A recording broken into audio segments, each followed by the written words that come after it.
শেখ হাসিনার পদত্যাগের পর অন্তর্বর্তীকালীন সরকার গঠনের আগেই বিএনপি জানিয়েছিল ৩ মাসের মধ্যে নির্বাচন দিতে হবে।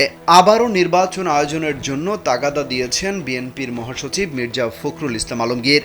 তিনি বলেন, সব বিপদগুলোকে কাটিয়ে সত্যিকার অর্থে একটা মুক্ত বাংলাদেশ বিনির্মাণের জন্য যত তাড়াতাড়ি সম্ভব নির্বাচনের ব্যবস্থা করবেন, জনগণের একটা সরকার প্রতিষ্ঠা করবেন। সোমবার বিএনপির চেয়ারপারসন খালেদা জিয়ার ছোট ছেলে আরাফাত রহমান কোকোর ৫৫তম জন্মদিন উপলক্ষে কবর জিয়ারত করে সব কথা বলেন তিনি। মির্জা ফখরুল বলেন, প্রতি বিপ্লবের যে আশঙ্কা তার জন্য অত্যন্ত সজাগ থেকে রাস্তায় থেকে তাদের চক্রান্ত প্রতিরোধ করার সব ব্যবস্থা গ্রহণ করতে হবে। তিনি বলেন, বিএনপি জানাতে চায় অন্তর্বর্তীকালীন সরকারকে এই আন্দোলনে ছাত্ররা শুধু সহযোগিতা করেনি, নেতৃত্বের ভূমিকা রেখেছেন।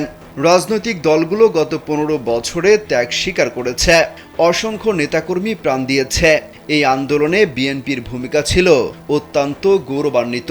তিনি বলেন, বিএনপি আশা করে নতুন অন্তর্বর্তীকালীন সরকারের সমর্থন থাকবে বাংলাদেশের ক্রীড়াঙ্গনকে সামনের দিকে এগিয়ে নিতে। বিএনপির মহাসচিব বলেন, মুক্তি, বিজয় ও দ্বিতীয় স্বাধীনতার আন্দোলনে যারা শহীদ হয়েছেন তাদের আত্মার প্রতি গভীর শ্রদ্ধা জানাচ্ছে।